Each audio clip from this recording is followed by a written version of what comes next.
Assalamualaikum warahmatullahi wabarakatuh. Bertemu lagi dengan saya Lia Nurfasana dalam mata pelajaran Geografi. Hari ini kita akan membahas tentang dinamika atmosfer. Sebelum masuk ke materi, kalian tahu nggak apa itu atmosfer? Atmosfer berasal dari kata atmos yang berarti uap atau udara dan sfera yang berarti lapisan. Jadi, atmosfer merupakan lapisan gas dengan ketebalan ribuan kilometer yang terdiri atas beberapa lapisan dan berfungsi untuk melindungi bumi dari radiasi serta pecahan benda angkasa atau meteor. Nah, atmosfer itu memiliki beberapa lapisan. Ada 5 tingkatan lapisan dalam atmosfer. Bisa dilihat dalam gambar. Yang paling bawah ataupun yang paling dekat dengan bumi yaitu lapisan troposfer, lapisan yang kedua yaitu lapisan stratosfer, dan lapisan yang ketiga lapisan mesosfer, serta lapisan yang keempat lapisan termosfer, dan lapisan yang paling luar ataupun dekat dengan angkasa yaitu lapisan eksosfer. Nah, kita akan membahas satu persatu karakteristik lapisan atmosfer tersebut. Yang pertama, lapisan troposfer. Lapisan troposfer berada pada ketebalan 0 sampai 12 km dari permukaan bumi. Lapisan ini merupakan lapisan yang paling dekat dengan permukaan bumi. Di lapisan troposfer terdapat terjadinya fenomena iklim seperti angin, hujan, petir, dan pelangi. Di lapisan troposfer sebagian besar massa atmosfer terdapat di lapisan ini. Lapisan pembatas antara lapisan troposfer dengan lapisan stratosfer disebut tropopause.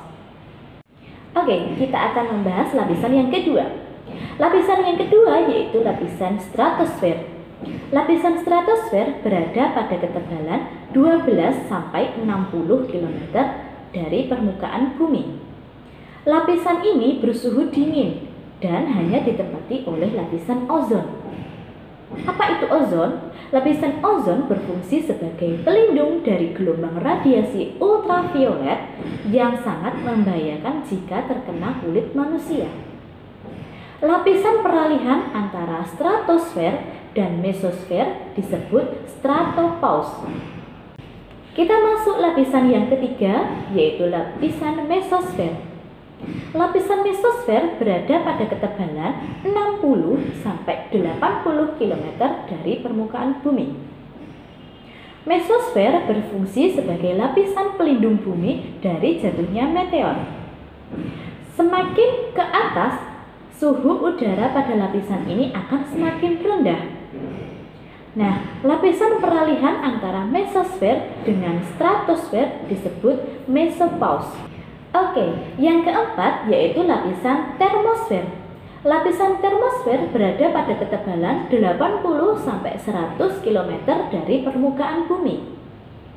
Lapisan termosfer disebut juga lapisan ionosfer karena terjadi proses ionisasi gas-gas oleh radiasi matahari sehingga menghasilkan cahaya yang berwarna-warni, yaitu bisa disebut aurora. Aurora biasa terjadi di kutub utara ataupun kutub selatan. Pemantulan gelombang radio terjadi pada lapisan termosfer ini. Nah, selanjutnya lapisan yang kelima ataupun lapisan yang terakhir serta lapisan yang paling jauh dengan bumi yaitu lapisan eksosfer. Lapisan eksosfer berada pada ketebalan 100 sampai 800 km dari muka bumi.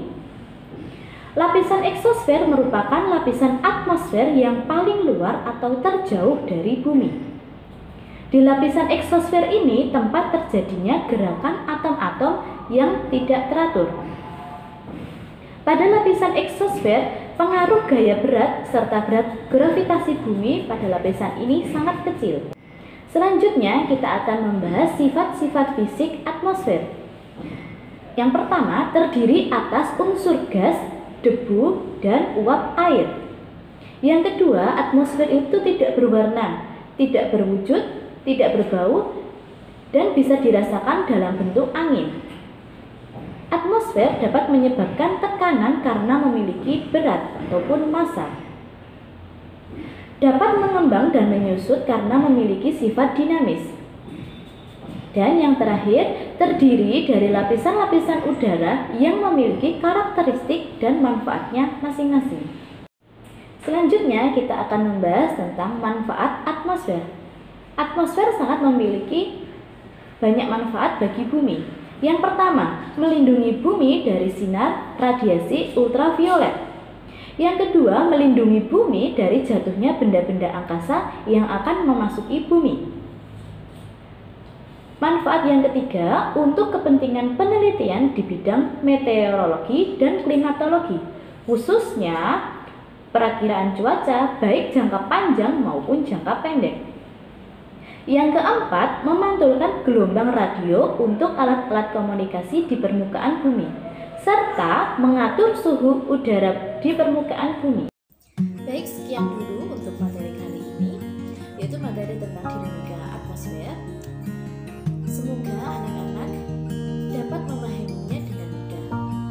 Kita cukupkan untuk hari ini. Wassalamualaikum warahmatullahi wabarakatuh.